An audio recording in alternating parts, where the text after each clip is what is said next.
Hello and welcome to the weekend edition. I'm Dr. Kingori. Now, I saw an article this week reading, President Kenyatta wants golf to be introduced in primary schools. And then immediately after, this picture came up. It's a picture of a school with rugged walls. Now, this, I believe, was made by someone who does not understand golf. See, in golf, you need between 9 to 18 holes. This classroom has met the standards. And kila mtu understand your story ya golf their own way. Naambia mtu, umesikia rais amesema shule wanaleta golf. Sasa kila shule itakuwa na gorofa. Watoto wawili pale, moja gorofa, moja footballer. Golf, hiyo ndio iko na pesa sasa. Now, people miss the point on this one. The only problem I see with introducing golf in primary schools is that with golf, you need a field. And we all know what happens to primary school playgrounds. So I don't know how sustainable that is. And the introduction of golf in primary schools is a very noble idea. It's part of the President 4 plan. Golf is the first one, after which they will introduce betting and 2 others in no particular order. And there's also the story of Kenyatta National Hospital is on the spot after surgeons conducted a brain surgery on the wrong patient. If the patient sues, the doctor will have such a hard time proving that he did not steal any of ideas. Now let's have a look at what our reporter Kenyan Njui has for us tonight. If your drinking water tastes funny, literally, that is probably because Eric Omondi swam in it. The celebrated comedian was on the spot this week after a video of him swimming naked in the company of underage individuals leaked online. The funny man has since apologized after the negative feedback he received from the video. However, guesswork starts with Eric, and we really hoped he defended himself with a proper excuse like global warming, or better yet, agesema he was harvesting vitamin D sababu ukiwa uchi miale ya jua huigia mpaka kwa bone marrow. Critics were unforgiving for what has been termed as indecent ding-dings showcase, something that haters have described as taking the Wakanda fever too far. His supporters, however, hold the opinion that this was a true show of Africanness and freedom, but still, he is said to have taken it a little too far, considering even C from the movie Gods Must Be Crazy was not 100% naked in the movie. He at least had a string around his waist at all times. And this movie came out in the 80s, so Eric took us back to 1921 direct. Eric basically became our ancestor in the age of Instagram. Mr. Omondi is said to have violated the constitution of nakedness, which does not have a clause for men. It's only children, madmen, and to some extent, slay queens. All said and done, Wakanda forever. But at least from now on, when you see someone drinking water and laughing at the same time, exactly, it could be from River Takwel. Representing the Guesswork fraternity on the Wicked Edition, guess who? Kenya.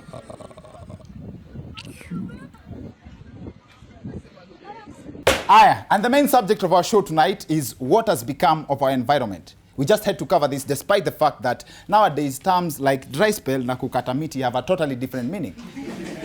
The environment CS Keriako Tobiko recently tweeted that Kenya as a whole now has less than 6% forest cover. If you don't find that shocking, then that's shocking. Just to get an idea of how low 6% forest cover is, this is 45% cover.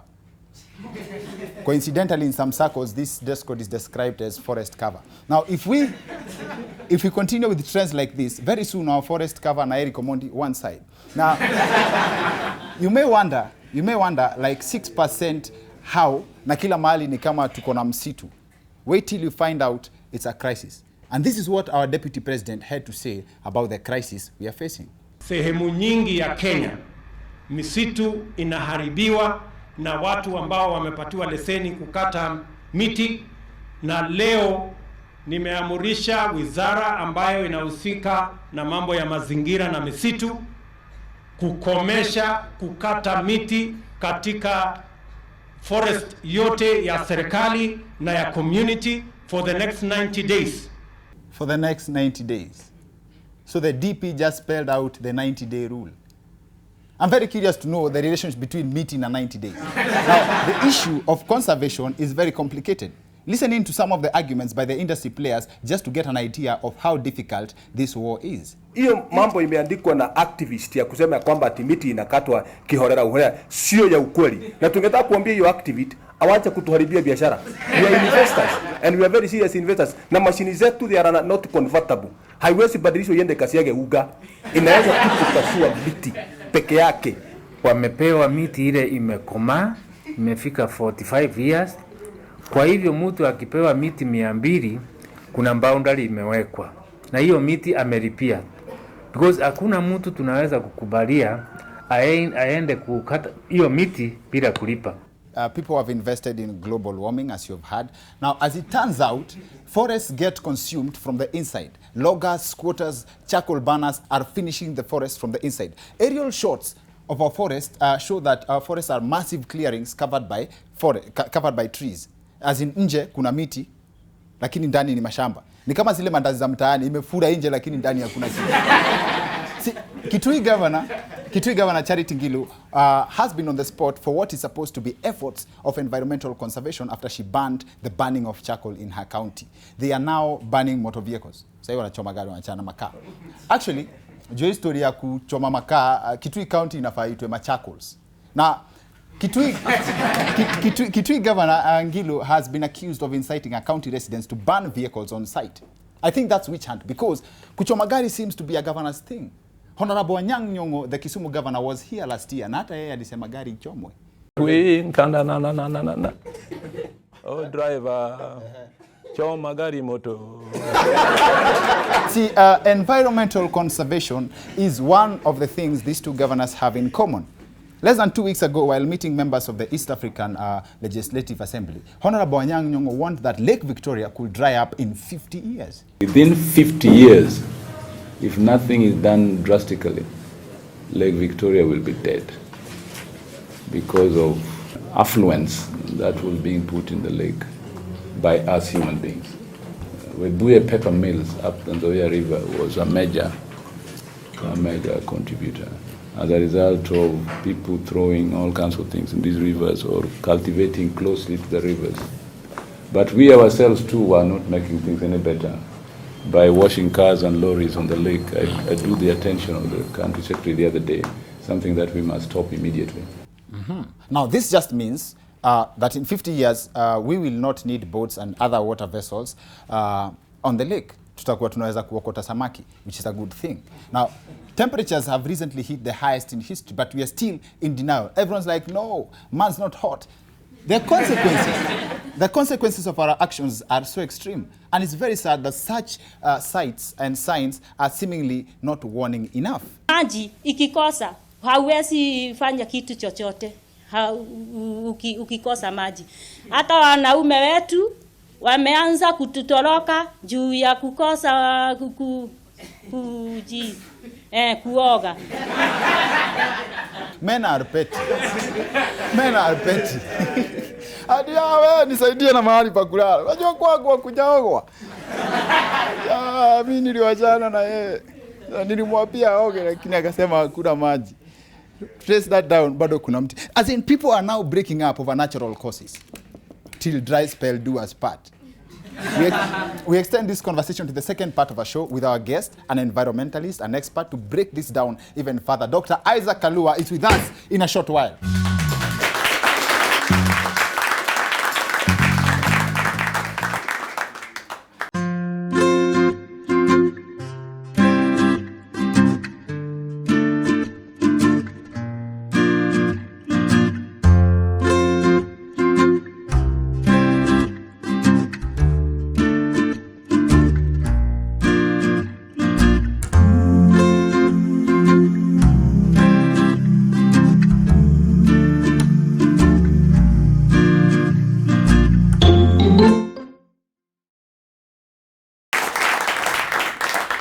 Welcome back to the Weekend Edition. I'm Dr. Kingori. The subject of our show tonight, we're discussing the environment, and we just had the perfect guest for that. Dr. Isaac Kalua is with us. Karibu sana. Karibu sana. I think the very first point I would love to start with is Dr. Isaac was the whistleblower with the Mau controversy. You're back then. Now whistleblower it's worse. He wears green every single day of his life. Like wewe uamka unasema unataka kumatch na nini? Green ina shades nyingi, lakini muhimu, Yes. green has 3 meanings to me, and this is passionate to my heart and very close. Okay. The first green is about treating people kindly. Okay. This is about good ethics. This is about training on life skills. This is about values. The second green is working towards good health, peace within communities, and creating sustainable livelihoods. Okay. And the third green is the passionate environmental conservation. So with these 3, this is what I always say: think green and act green. And I live a green life. Hence, ukiniona na green tu ama kakitu ka green, unajikumbusha tu njama ule wa green, na pia mimi naweza kuwa mtu wa green. Tukue serious tubadilishe nchi yetu. Just simple as that. Sana. And it's beyond, because watu wanatritiana vibada. Na ile day umekosa nguo ya green, as in kitu ya green. Haiwezi kosekana somehow. Wife anajua nikikosekana kuna kabanda, kaezi kosekana kwa mkono. Saa zingine hata kwa miwani bafu kuwa na hiyo green. Katakuwa tu hivyo tu somewhere. Siku chizi tu na hiyo kitu, sasa utasema. You believe in it mpaka inakuwa iko ndani ya damu. That is all. President wa US Trump alisema global warming is a hoax. And now just what do we need to shock people? Kushtua watu kabisa ndio watu wajue importance ya kuplant miti and stuff. I think sio kushtua, na tena hata orezo Kenya lazima America sio nini sana. Hizo political statements za zingine hakuna mtu ajui effect ya nini, lakini kwa sababu ni mahesabu yenye mtu anapiga na aweze kufaulu, huwezi ukamblame sana maneno ya. Lakini kwetu hapa tujiulize, maji tunapata vile ambavyo tungetaka kupata kweli? Hatupati. Shida ya maji across the country is a very serious issue.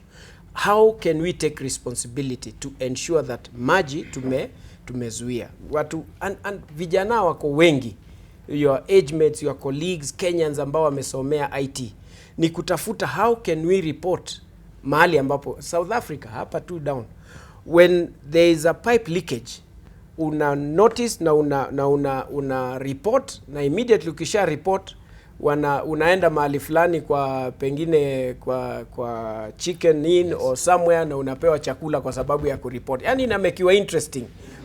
Ume report. Na we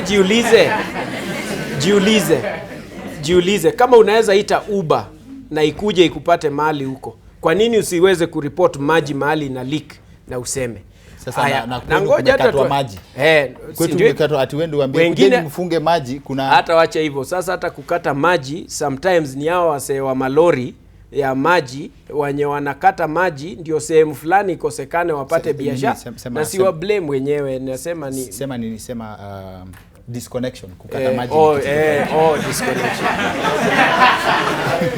Mimi mkao pia so wana disconnect, and maybe in part of the order ya kuleta maji ni njia mzuri.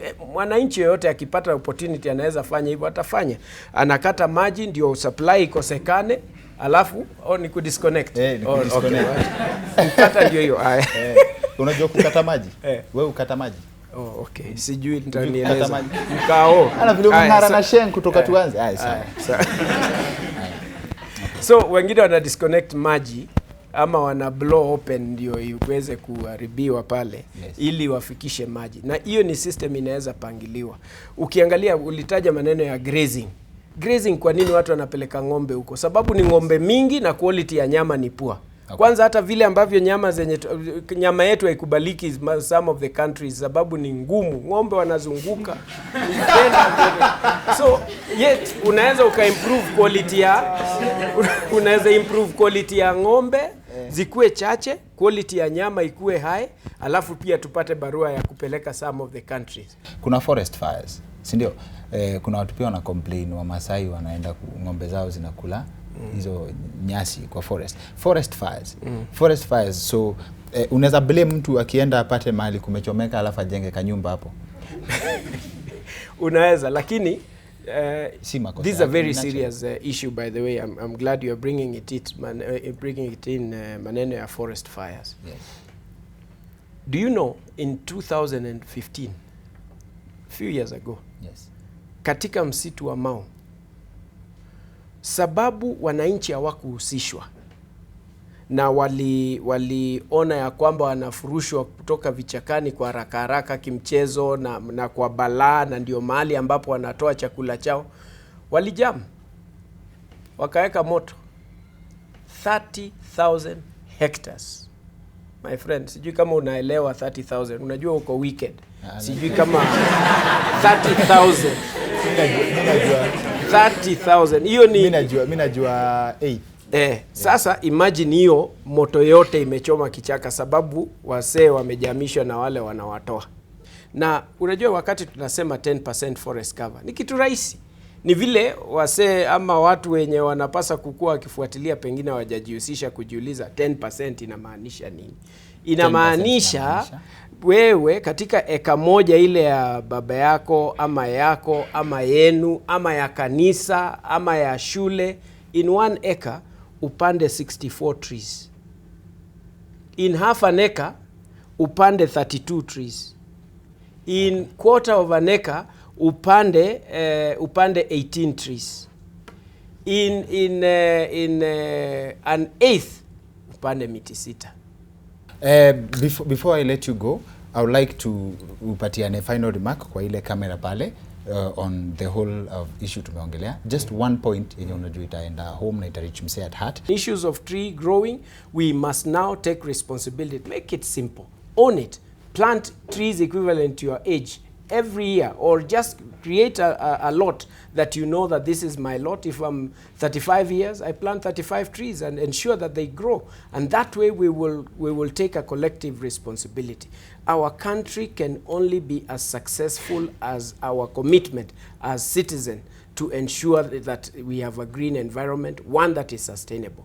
Wasewa milling ni sawa, tunaelewa. Wacha tuangalie hizi mambo vile zinakaa, msonge na Wakenya wote, tuone nani ana take advantage ya mwingine kama iko, na kama ni an added value, bas hakuna mtu ana shida nao. And I believe this nation is a good. Na by the way, yule mzee anaitwa Keriako ni mnoma.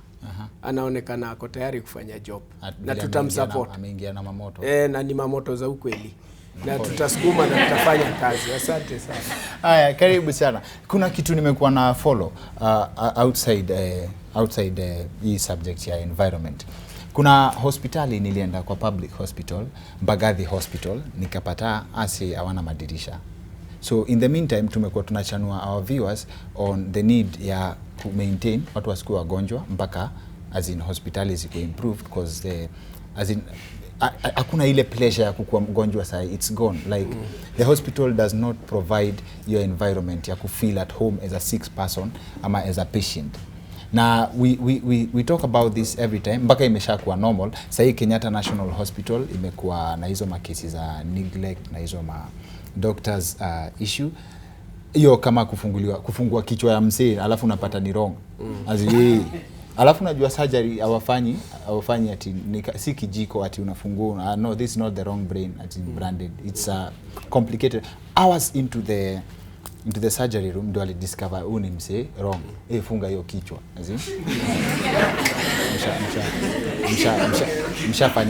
Mshafanya hizo shughuli. Na ule msee sasa tena unajua hiyo process ya kuanza tena, some get the right head, open it and then look into it kama iko na hiyo kitu. It's sad na hizo malpractices za nini. So I chose to stick with Mbagathi Hospital because huko ndio mimi nilienda. Na wewe si mgonjwa, lakini ukienda huko unafeel ukiwa mgonjwa already because of the environment. Si ndio? Na it's because I think ati health was devolved, like ilitolewa kwa national government ikaekwa kwa county government. Na ni kama wameshindwa kuhandle. Because the saddest thing about all that is number one, the situation is worse in other hospitals. Tutafanya nini ndio wase?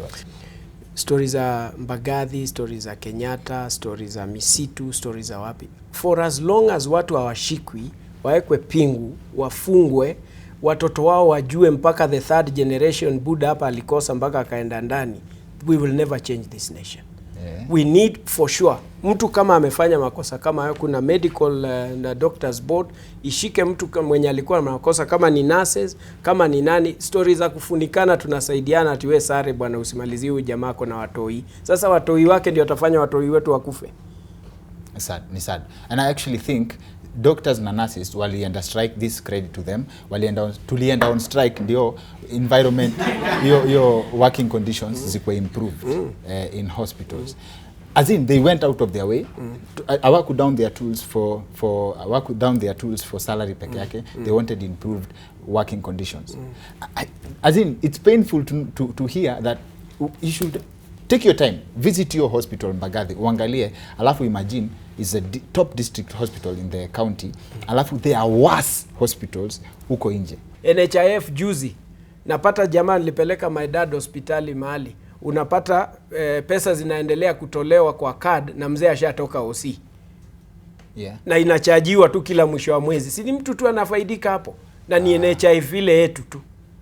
So hizo systems ndio tunapasa kuangalia ni nini yenye tunaweza fanya tubadilishe nchi yetu, na badala ya kujudge immediately tunajua ni nini yenye inafanyika na ni nini inapaswa kufanya, na tuna deal nayo kabisa. Kama ni mse wa kulimwa analimwa. Unapenda hiyo story ya Ngoto kabisa. Ngoto sababu sasa watu watasikiaje tena? Unajua mtu akiiba 80 million alafu mwambie wewe ninapigwa tu Ngoto alafu hiyo story imeisha bila kusikia. Jela iko. Si ndio hiyo ndio Ngoto. Ngoto ni level tofauti. Ngoto ni symbolic. Nice. Symbolic. So actually Mbagathi by the Mbagathi tu peke yake juu ni district hospital na watu wengi wanadependia. Si mtoe tu hiyo do mwenye anatoa hiyo do, mtengeneze tu hiyo hosi at least kuwe in condition yenye hata mtu anawakuko anaweza enda hiyo hosi. Tuache ku make noise. Tengenezeni hata basi hiyo peke yake, tutaenda hiyo in the meantime, alafu hizo 3 generations tukingoja kujua what's wrong, wase wata alafu wase wasikuwa wagonjwa mpaka tutengeneze. Hiyo ndio message hii. Hiyo ndio message hii part of the show. Thank you very much doctor for coming on the show. Thank you so much. Hope tukikuita utakam tena. Thank you. Si ndio? Thank you pia to our audience members. Thank you for wase wa home kwa kutujoin on the show. Now that's it for the weekend edition. See you next week. My name is Dr. Kingori.